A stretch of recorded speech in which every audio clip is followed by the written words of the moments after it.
Milton. How you doing? How are you? Come in, come in. Thank you.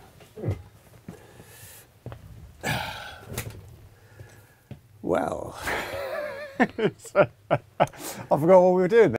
Milton. Hey, how you doing, man? How do you do? Nice to meet you. Sit down.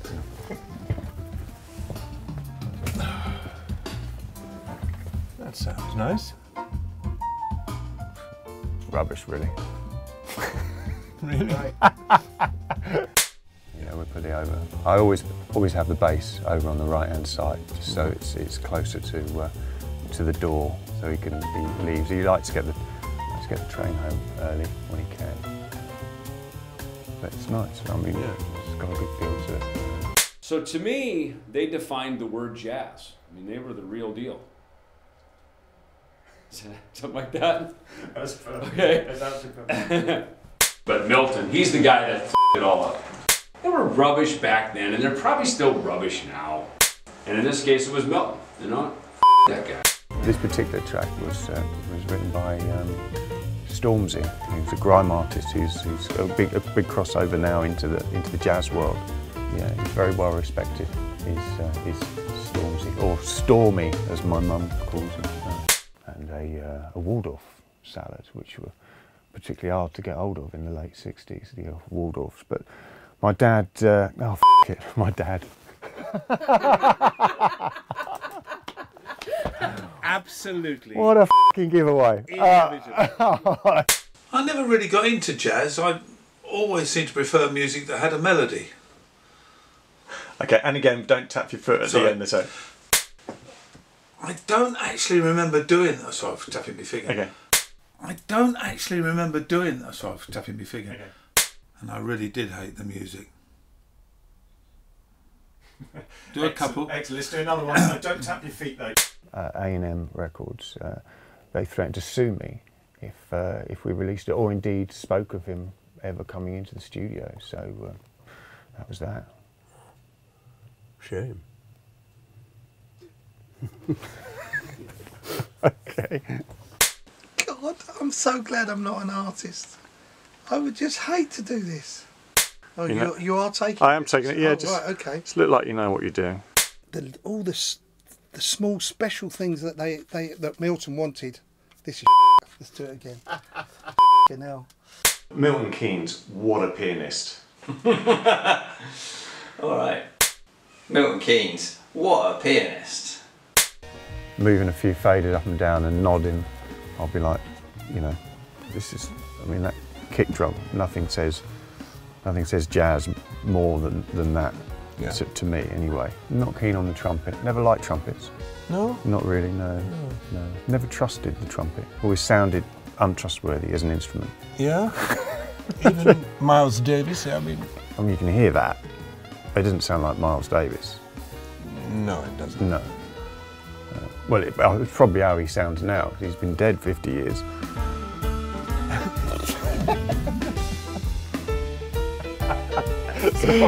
Jazz Sabbath were, well, they came to define the word jazz, really. I mean, to sum them up in one word, I would call them the real deal.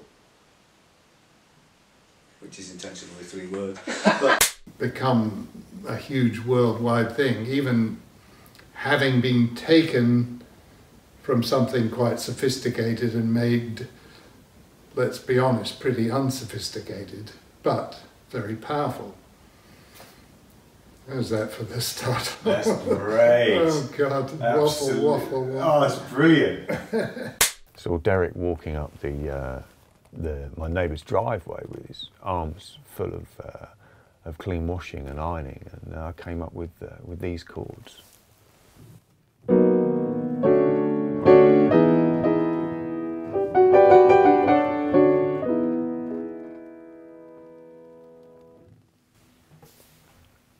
And that was Derek the Ironing Man.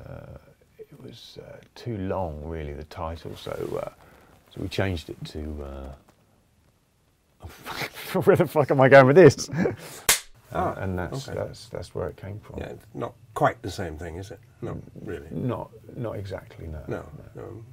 It's got iron in it, I suppose. I mean, I mean, I think it's quite close. Yeah.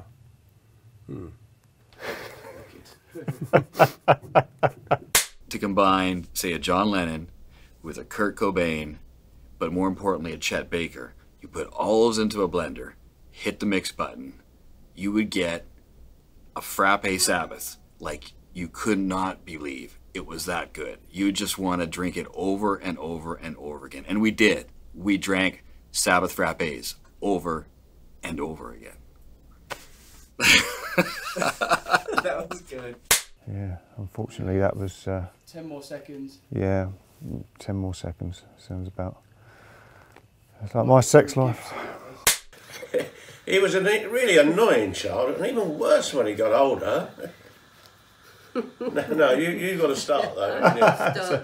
I never liked his music. I hope it's not taking up too much of your... No. Adam, this is a breath of fresh air. We haven't put the lights on yet. Perhaps he's a genius whose musical Perhaps he's a genius whose musical fingerprint on the fabric of history itself has been wiped, just too late. I mean, I think everybody thought, a few people probably hoped that they were all dead, but it seems not. Good news. How do you feel about critics saying you can't possibly have written these songs due to chronological inaccuracies? Well, the game's up. Yeah, answer that, if you can.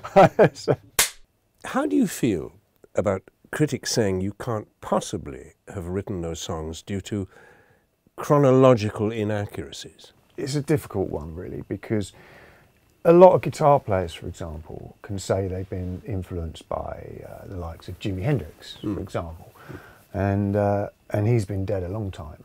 So I don't see why you can't be influenced by an artist, before you were born. That just makes sense to me. So I don't think your argument would stand up in court, is what I'm trying to say. That's right. No, he promised success. Milton promised success. Got nothing. Nothing but dodgy diseases. That's all we managed. Jazz Sabbath were just one of those semi-mythical names. I mean, I grew up in Bolton in Lancashire, which is a picturesque fishing hamlet on the coast there, and not many bands came through. We really had no one of any note. We had to put up with Judas Priest. They came through, but I don't think anybody went. And we were just really hoping for Jazz Sabbath to come through one day. But they were just, they'd stopped playing because I was only sort of 10 or 11 when they'd stopped playing. So it was one of the great disappointments of growing up, that I thought I'll never see Jazz Sabbath. I went to see Black Sabbath, of course, who many people were saying was sort of the next best thing. But I think they really lacked that jazz influence, and that let them down badly. Special, proper. Listen to it.